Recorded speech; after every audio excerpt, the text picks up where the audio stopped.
అనంతపురం జిల్లా రాప్తాడు నియోజకవర్గం అనంతపురం రూరల్లోని ఇటికలపల్లి గ్రామ సమీపంలోనే ఉన్న శ్రీకృష్ణదేవరాయల విశ్వవిద్యాలయం నందు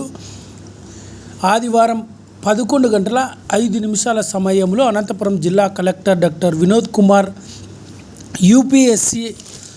సివిల్ సర్వీసెస్ ప్రీమియం పరీక్షలు 2025 పరీక్షా కేంద్రాలను అనంతపురం జిల్లా కలెక్టర్ డాక్టర్ వినోద్ కుమార్ శ్రీకృష్ణదేవరాయల విశ్వవిద్యాలయం కాలేజ్ ఆఫ్ ఇంజనీరింగ్ అండ్ టెక్నాలజీలో నిర్వహిస్తున్న పబ్లిక్ సర్వీస్ కమిషనర్ యూపీఎస్సీ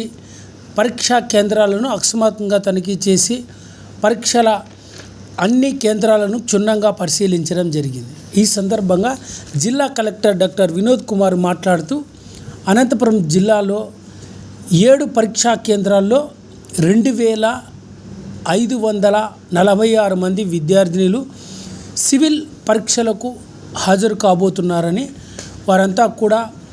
ఉదయం 9:30 నుంచి 11:30 గంటల వరకు పేపర్ 1, మధ్యాహ్నం 2:30 నుంచి 4:30 వరకు పేపర్ 2 పరీక్షలు ఉంటాయని, ఈ పరీక్షలకు ఎలాంటి అవాంతరాలు కలుక్కోకుండా అన్ని పరీక్షా కేంద్రాల వద్ద పటిష్ట భద్రతను ఏర్పాటు చేసి పరీక్షా కేంద్రాల వద్ద జామర్లను మరియు 144 సెక్షన్ కూడా అమలు పరుస్తున్నామని జిల్లా కలెక్టర్ డాక్టర్ వినోద్ కుమార్ పేర్కొన్నారు.